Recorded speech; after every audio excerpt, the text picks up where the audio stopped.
Everyone. A time to welcome Anna Richardson, as promised then, of course, well-known TV presenter and consumer champion. Good morning, Anna. It's great to have you with us as we explore more about what's been going on with the housing market, because even though we've been living through this pandemic the last couple of years, Anna, it's been really booming actually for many people. Absolutely. It has been booming. There's been a real change that we've seen. And I'm quite tickled by some new research that's come out by TalkTalk that shows that, interestingly, 58% of Brits are now saying that when they're looking for a new home, and we know that lots of people are at the moment, that actually they don't want the traditional, they want something non-traditional, and they want quirkiness to try and differentiate themselves from their neighbours, which I find absolutely extraordinary. So I think that, as a nation of eccentrics, this is starting to come out in the housing choices that we're looking at. It is intriguing, isn't it? Because you kind of would have thought a lot of people wanting more space because of spending so much time restricted at home. And I've seen actually quite a few houses nearby where I live, people are starting to renovate or add on extensions or loft conversions to try and get that space. So what are some of these quirky features then that we're looking out for? Well, I think we're looking, you're absolutely right to say that people want more space, of course, because our homes are now being used as flexible spaces, aren't they? If you think about the pandemic, the fact that we're now broadcasting from home, we're learning from home, we're having to work from home, but also our homes are family spaces, sociable spaces. So again, it's all about connectivity and being able to connect with the outside world, really importantly.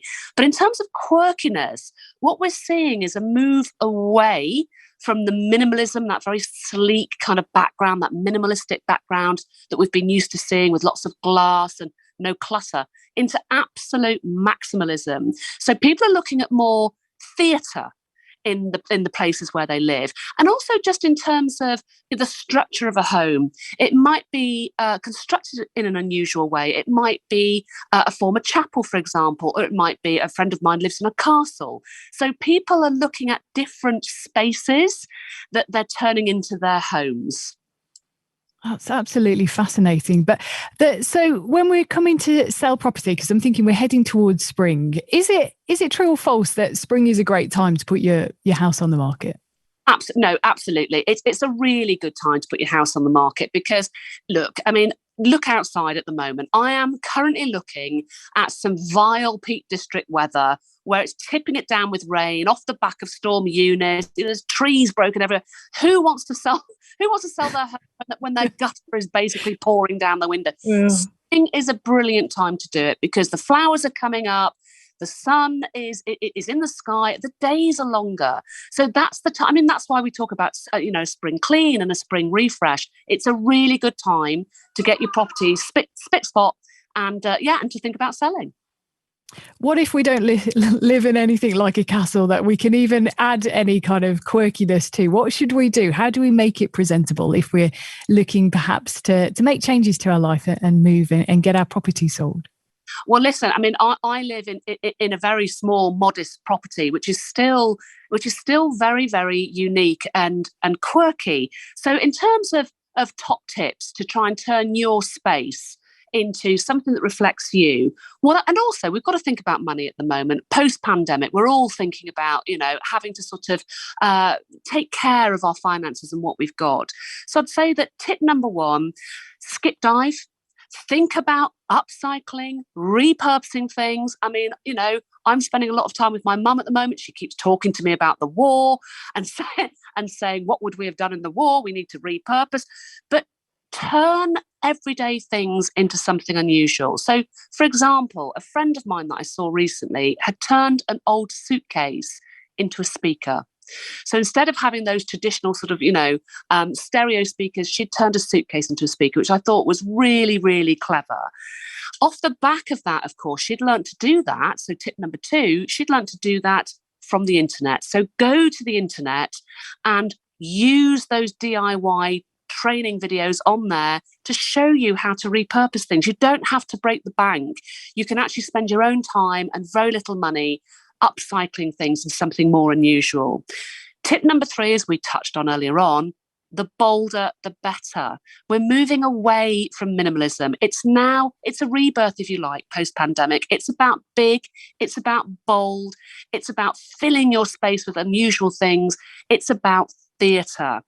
Now, talking about being unusual, I'd say that tip number 4 is think about your family legacy, those unusual pieces that have been handed down the family. So go a little bit of Antiques Roadshow, have a look around in the attic, have a look at what your grandparents, your great-grandparents have left you, turn them into pieces of art. Again, I've got my grandfather's opera glasses, which are these very, very beautiful vintage jewelled glasses that it was almost like binoculars, actually, with mother of pearl and rubies in, absolutely stunning. And I've got those on a very beautiful lit shelf, so that it just kind of shows a little bit of my family legacy. And again, it's a bit of theatre. And then tip number 5, we're all talking about it, we've all been talking about it throughout the pandemic, it's connectivity.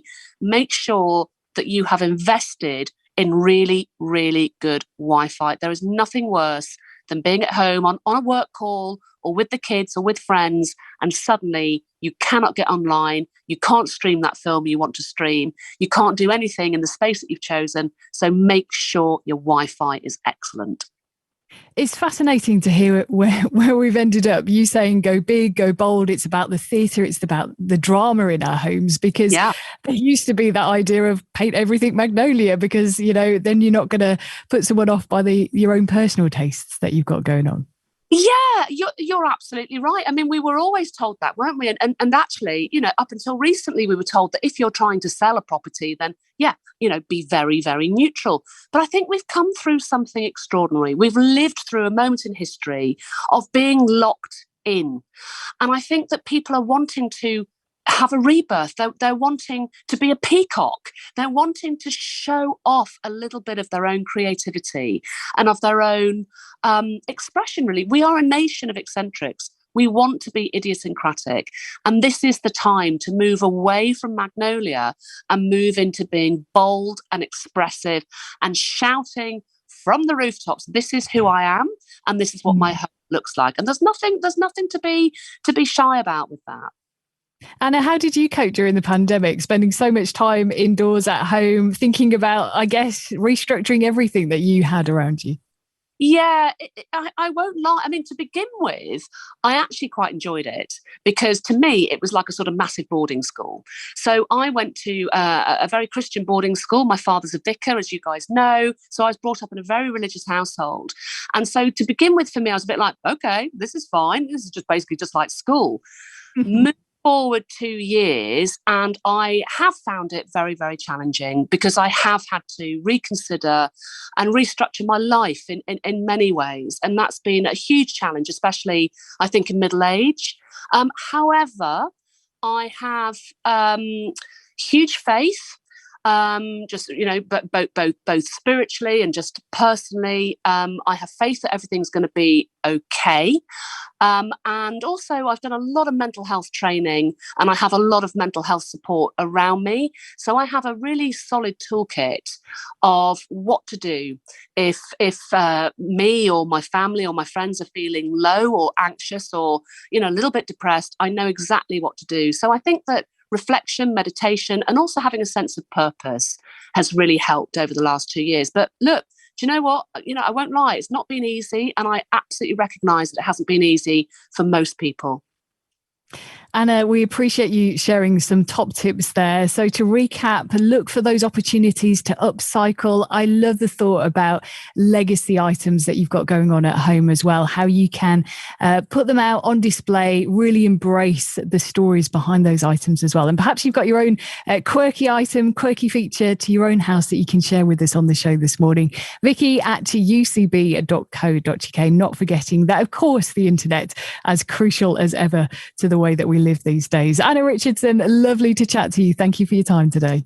Thank you, Vic. Thank you very much indeed.